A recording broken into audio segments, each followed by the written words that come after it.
What's up guys, it's Missy. I am back with another SimCity Build It video. Today we're going to be talking about the key components of SimCity Build It and the things that you need to make a priority rather than just, I'm going to do whatever, whenever, however. This will basically, increase the overall performance of your game here. But more importantly, for those of you guys who are just overall sick of the struggling, the suffering, the being broke, all that stuff, we're gonna go ahead and fix that today so you guys don't have that problem anymore.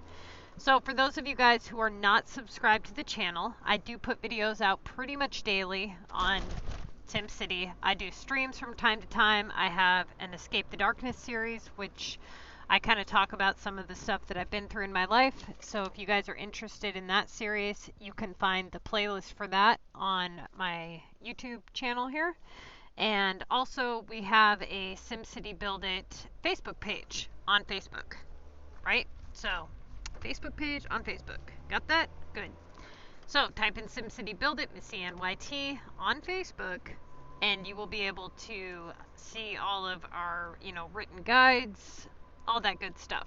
So for those of you guys who are following the Missy's Building Guide, awesome, great. I just did a progress report video, so if you are new to the Missy's Building Guide or you haven't submitted your progress, you are more than welcome to submit it to me on Facebook. If you type in MissyAnne, Marysville, Washington, you'll see my picture pop up and you can just inbox me your progress report information.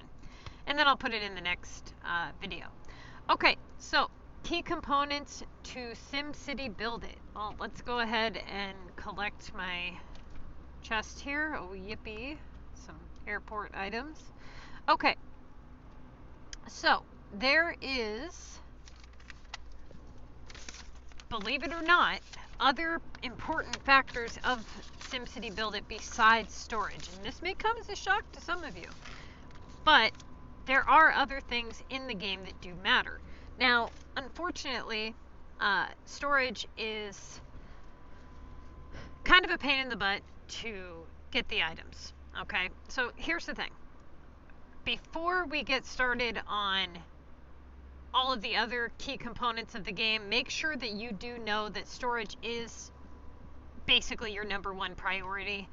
And you guys really do need to max it out as soon as you can. Selling storage items is not an option, or shouldn't be an option, okay? So you should be making that a major priority for your game. Now, a lot of why people have to restart is because they level too quickly and then they can't find rares as easily. But there is this misconception that goes on, with the game, and there's a lot of them actually, but one of them is that you have to be like level 10 to 15 to find storage rares, and that is false. Okay, I am here to tell you that you need to level up to level 24 if you want to max out your storage in a timely manner, because there are other key components in the game as well that do need to be, looked at and dealt with. It only makes sense to level up to 24. Now, I have tons of videos where I show you guys the, the results of leveling up to 24 and how you can max out your storage in just 90 days. If you want to look at those videos, you're more than welcome to. All you have to do is type in how to max your storage in 90 days or less, and you'll get the progress report video of the Missy's Building Guide. But what else is important? Well, getting your land unlocked is very important. VU items. Why are VU items important?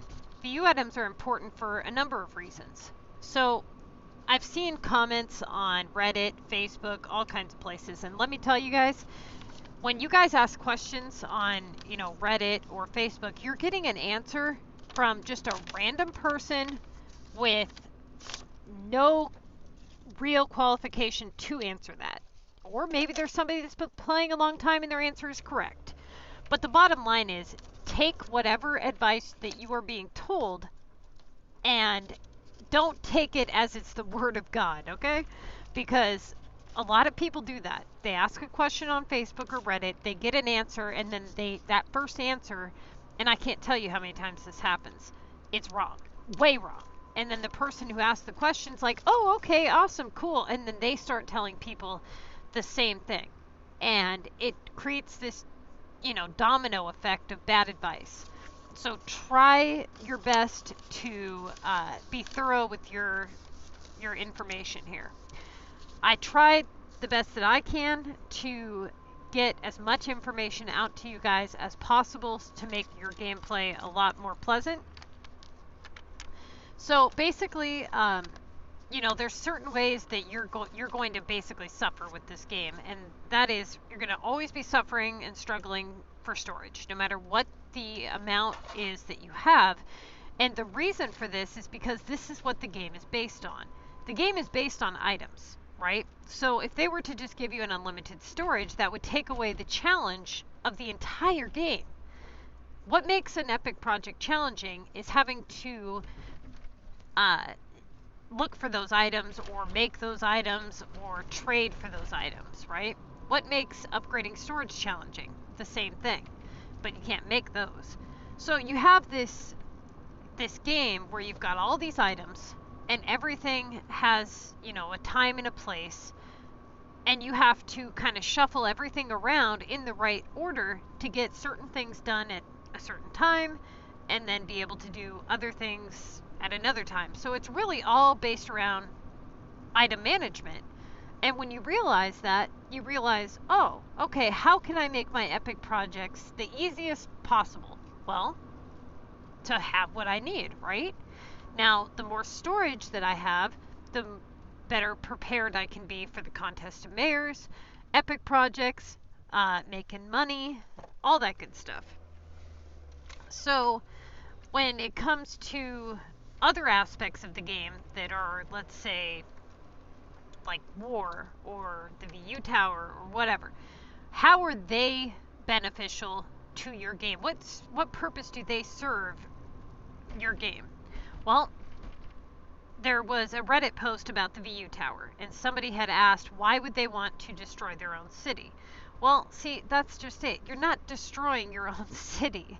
That's not what the whole purpose is. The whole purpose of the VU tower is so that you can hunt down these VU items, you launch these disasters, and then when you repair them, you get the gold keys in return. Now, these gold keys are extremely beneficial and required for you to actually be successful. In other words, if you want to have a bunch of decent epics, if you want to do epic projects, you're going to need keys because you need to buy epic pointers, right?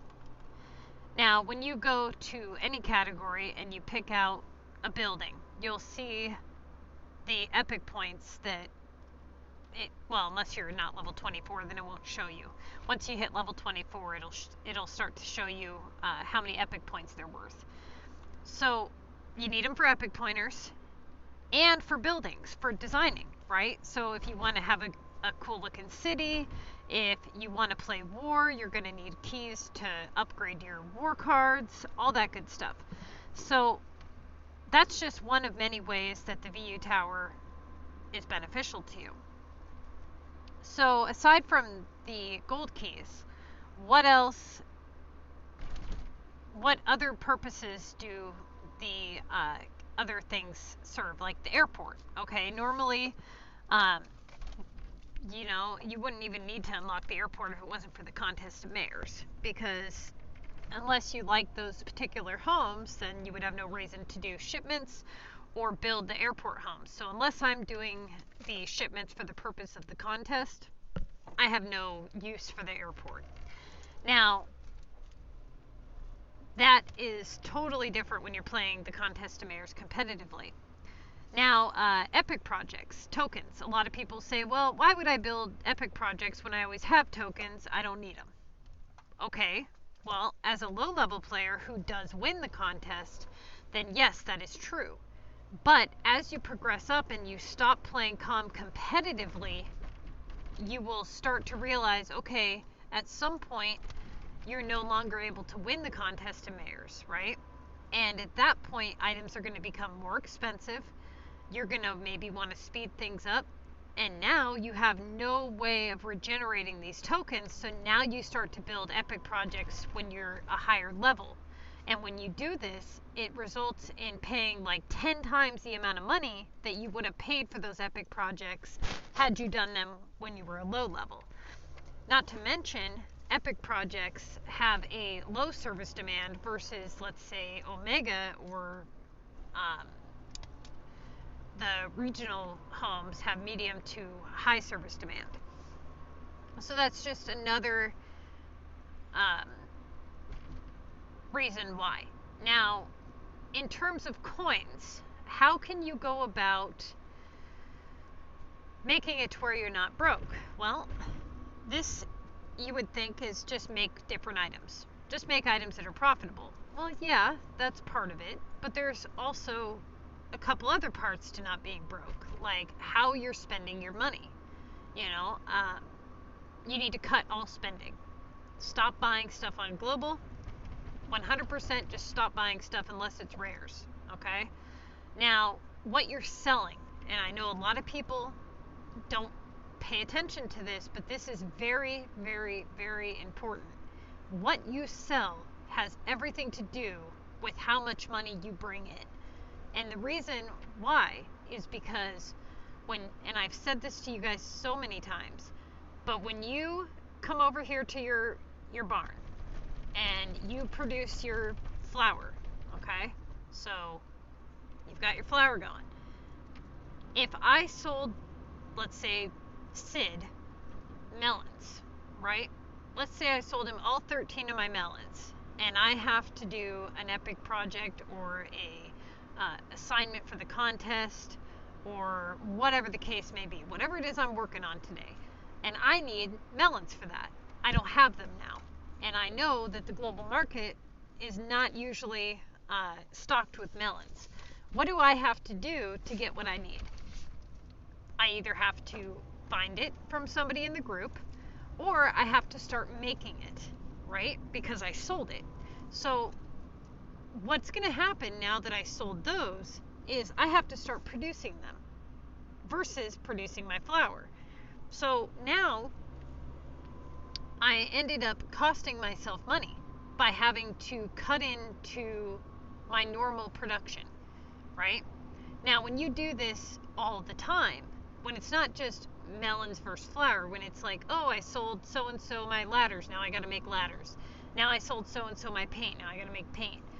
You know, and you've got all these different things that you've sold, and sometimes you sell them for base price because you're being lazy, you know, or maybe you did a couple war deliveries and blew up your war items, and that's where a lot of your money goes. You know, the point is you don't realize just how much a lot of this stuff costs. You know, a lot of people don't pay as much attention. And if you really break down the mathematical profits and you look into, okay, if I make this, I yield this much money, versus if I make this, I yield this much money. And you start to really look at where you're spending versus what you're bringing in, you'll start to see why you're broke. You know, how do I put this? The more well-rounded your inventory is, and the more you can stay on track with producing the right items, the better off you'll be with money. Okay, so if you are somebody who, and let's face it, I would say 95 or higher % of people fall into this category. If you're somebody who opens up your game and you have no real system to what you're producing and why, or what you're selling and why, then odds are your money is going to be either super duper high at one point and then really, really low, and up and down and up and down. And the reason that this happens is because there's no system. You know, you're not saying, hey, this is what I need to make money, and this is what I need to make for me and hold for me. Now, ultimately, there is a use for everything. So with the Missy's Building Guide, you guys are level 24. You have a fraction of the items unlocked, but you have a maximum storage capacity. This allows you guys to be extremely prepared for the contest, have plenty of stuff in your inventory to where you don't really have to struggle for space too much, you know. And this will allow you to do your epics quickly, get your contest of mayors assignments done, you know, at a timely manner, have a decent amount of coin. Coin should not be an issue. Then you need to combat your expenses. You know, what types of things are you paying for? And if you are somebody whose population is constantly going up, then you're somebody who's constantly paying for road upgrades or for services. Now, we combated the road upgrades problem with the Never Upgrade Roads Again video. So if you haven't seen that video, check that video out. But basically, you are setting your roads up to never need upgraded again, and the happiness will not drop. So make sure that you check that out. It'll save you a ton of coins. The next thing is your services. Now, if you're on the Missy's Building Guide, you're going to be camping, level 24. So the only way that your population is going to increase is if you put out pop boosters. Now, that is an easy fix. You can just take the pop boosters away, or you can buy some services. But the services, to be honest, when you're not leveling up, they're pretty easy to be able to afford. They don't go up too drastically. But the thing is when you guys hit level 30, the people who have been playing the Missy's Building Guide, you guys will be in a situation where you have all those saved up Omega coins. So you'll be able to just buy those right away. Now, what is it looking like for people on the Missy's Building Guide in terms of, you know, going forward? How is the game going to be, you know, good for you guys going forward? Well, you guys are going to have it really easy. Okay, the people on the Missy's Building Guide, they have, basically they have everything maxed out. So if you look here on our members list, almost everybody is level 24 or 25. And they all do really, really well in the contest. Most of these people are in my training course. But basically, what you're going to do is you're going to follow the Missy's Building Guide until you have achieved everything on it, which is a pretty long list of stuff. That list would include things like maximum storage, max land, beach, mountain, store slots, depot slots, all gold epics,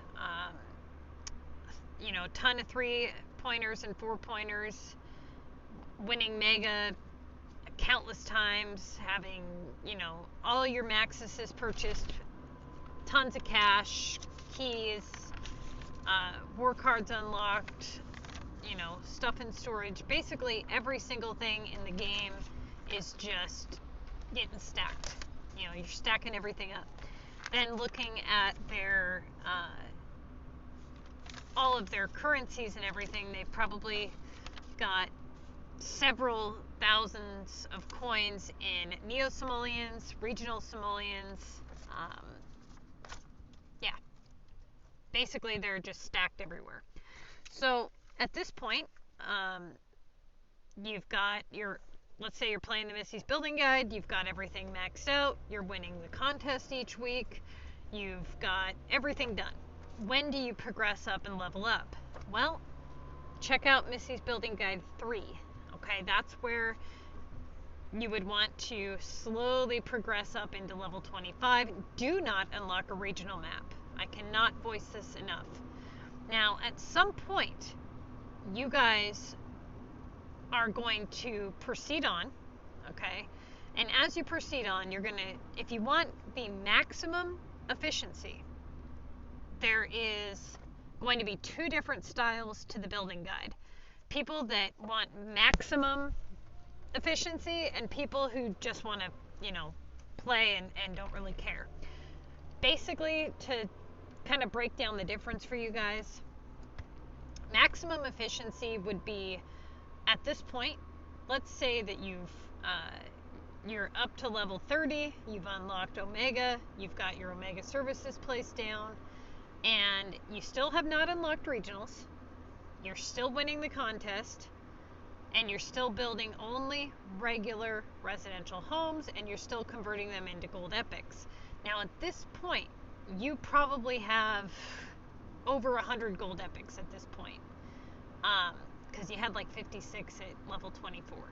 Now, if you wanted to proceed with maximum efficiency, then what you would do is you would progress doing only regular residential homes, not unlocking a regional map, go all the way up to level 43.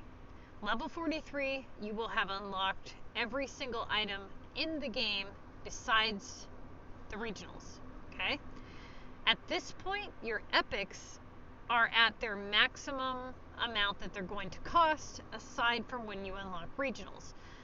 That being said, now you would be able to build silver ones if you wanted to, because they're at their cheapest, they're at their most expensive. We were building gold epics at these levels because they were at their cheapest, right? Why would we waste that level of experience on an epic project for silver when we could be doing gold? If your epics are costing, let's say, around 150 grand and stuff, why would you choose to waste one of your very valuable homes and make it into a silver? Versus now, if you wanted to make a gold one, at level 43 or higher, now you have all the items unlocked. So now it costs like double that for a gold epic building. You're better off getting all of them gold while they're at their cheapest, then dealing with the other tiers if you end up wanting them. Now at this point, your city is just, it's basically like having a hacked city. You're doing so damn good, right? You've got probably tens of thousands of dollars in Sims cash. You've probably got tens of thousands of platinum keys. Everything is basically done. So at what point do you unlock regionals? Well, that's going to be more so for the other part of the guide. So let's say that you don't want maximum efficiency. Let's say that you're going to say, well, you know what? I really just want to start designing and kind of go the design route. At that point, you have a whole different option. What you can do is you can say, well, rather than go all the way up to level 43 and make epic projects, what you could do is you could start unlocking regionals as a level 25 to 30 player and start building start unlocking your regional maps and playing that way. And that way you have all of the trees and all that good stuff, and you can start designing and keeping all that stuff. Now, once you unlock a regional map, that pretty much ends the contest of mayors in terms of playing competitively and benefiting. Okay, so once you unlock the regional maps, playing competitively for the contest, I'm not saying you won't win. I'm saying that even if you do win, it costs too much. To play 24/7 competitively, it costs too much. So if you are done playing competitively and you just want to play for the pass, then I would recommend, just playing casually, taking whatever, stuff you've acquired now and start unlocking all of your regional maps. I know there's a couple of players that have been doing the Missy's Building Guide for a while that are kind of burnt out on the contest, mayors, and playing, at least competitively.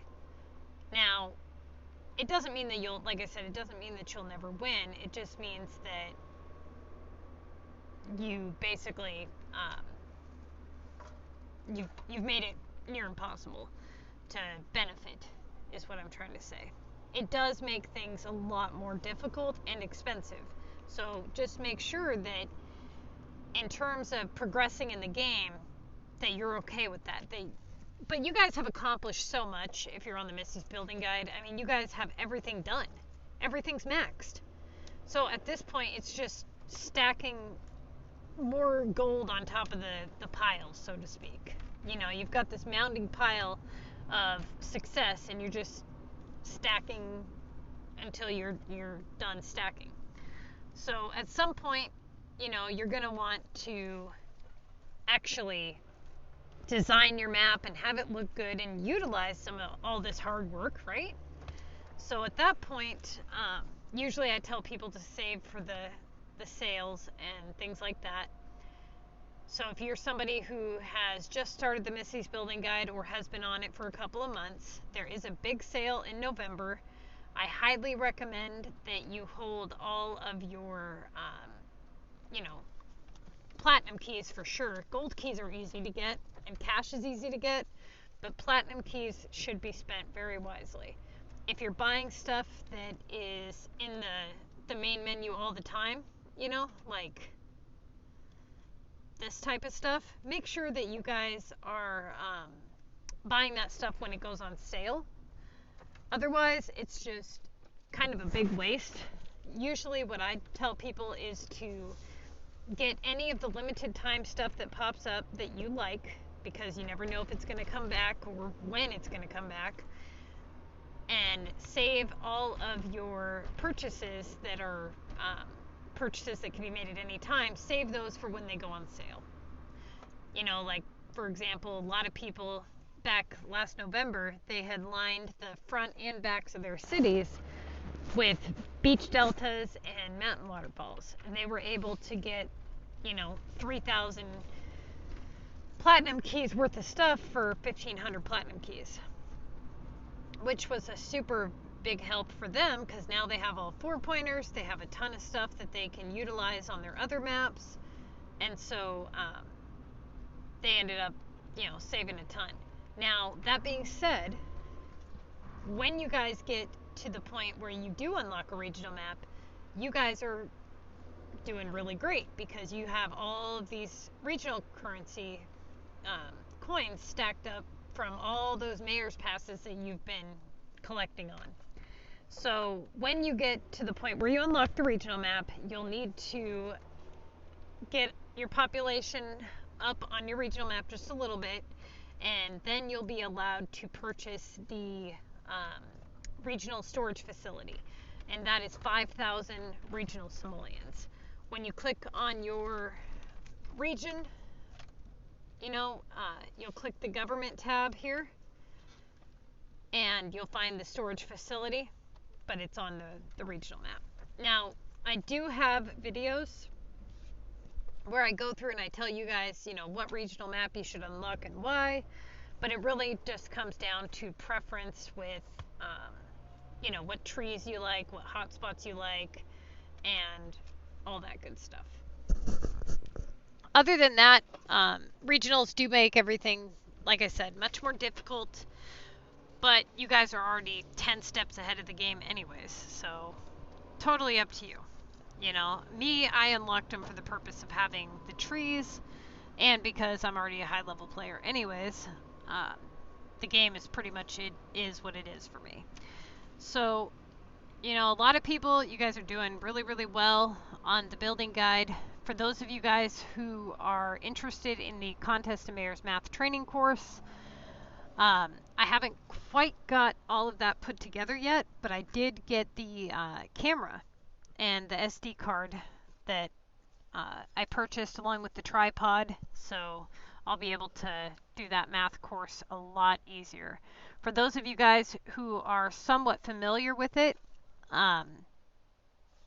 you know, just keep doing the best that you can to work through it. The advice that I put out on the streaks in terms of upgrades, you know, I'm going to do my best to explain it to you guys in the next Contest of Mayor's Math video, but just try not to, let me put it to you quite as simply as I can. If you feel like the high upgrade is blocking stuff from coming in, then you should cancel. If you are still getting high value tasks with it sitting there, then you should leave it. Now that's just a really simplified version of a really complex situation, so I will do my best to explain it, but I would say that 99% of the people, the reason that they're having difficulties getting the answers is because they're not reducing their math enough. You know, you're getting it to a point where, and for those of you who are familiar with it, you do your task assessment where you go through and you say, you know, everything that you know about each task. And then you do your breakdown where you go through and you label it, you know, main, rotatable, and a no-touch cancel. Then, once all the main tasks are gone, you move to your rotatable, starting with comparison of value first, value opportunity, and then opportunity. Now at this point, you should be able to reduce it down to usually 2 tasks, like it comes down to this one or that one. Sometimes it's maybe 4 tasks that you're comparing. Now this is usually where everybody just stops with the math and they just try to pick the answer from there. This is where the math is most important, is the reducing down to task versus task comparison. So get it down to 2 tasks. It comes down to, you know, let's say 1,600 keys over a 1,600 repair. Then what you do is you proceed on and you say, okay, what is the value difference? 1,600 keys, 1,600 repair. There is no value difference, right? It's equal. So value is equal, value opportunity is equal, opportunity is lower on the repair. Keys usually come back worth a higher value, and they're almost both always in your list. So keys would definitely be the right choice. Now, proceeding on with the math, you would go, is there anything going on in your game? Is there any downtime? Are either of these tasks limited? You know, value possibility. They both have a value possibility of 2,400, right? So let's say that we were comparing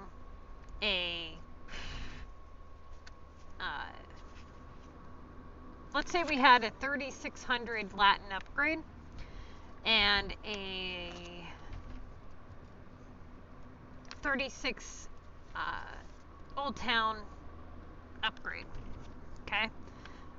Both of those are at their maximum amount, so they would need canceled. However, because of these new streaks, it kind of makes it difficult, you know, because they've added more 2K place values.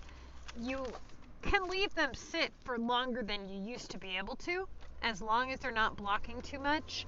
Once you have all 7 upgrades, all 7 possibilities, and this would be if you were a level 24 player, okay? You would have 7 total possibilities for upgrades, and once they're all in your list, that's when you would want to work on the streaks, because now you know there's 0 possibility of getting an upgrade and having it block your ability to do the streaks. Once you do the streaks, you'll be in a situation where you hopefully have increased your overall average, but the game is going to try to level you out. So it's going to start giving you really bad tasks, usually is what happens. This is why I tell people to try to implement the streaks right around 20 tasks remaining, okay? This will give you about 35 total tasks, if you include your tickets, to work through all 6 streaks and give you some time to stack up those upgrades. And hopefully by then, once you finish the streaks, the game won't have enough time to level you down, you know, to level you out. So hopefully that works. It's working pretty well for a lot of you guys. The only thing I worry about is that people will let things like high upgrades sit for too long because they don't want to exclude it from the list, or that they do their streaks too early. That's another thing. You know, there's a lot of ways that this can backfire. Don't think that it's just going to happen that way every time, you know? In other words, everything has to line up just right in order for it to work like that. It's not going to line up perfectly like that every time. So just be patient with it and do what you can to assess any changes. But just know that there is definitely room for more than 4 2K place values now. But more often than not, what I'm seeing is that it's almost always high valued upgrades. It's never usually, you know, a bunch of good tasks. Of course, why would it be, right?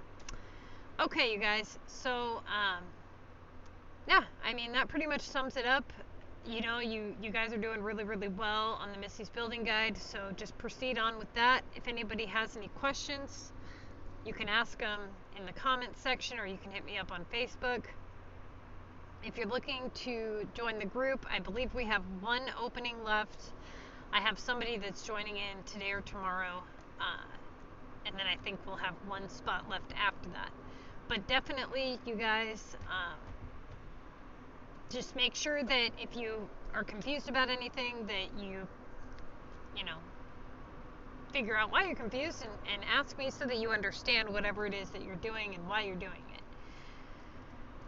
But yeah, a lot of people have had a lot of really great success with the Missy's Building Guide, and if you guys can continue to spread the word and, you know, share the channel and link my videos places, then I can continue to help everybody.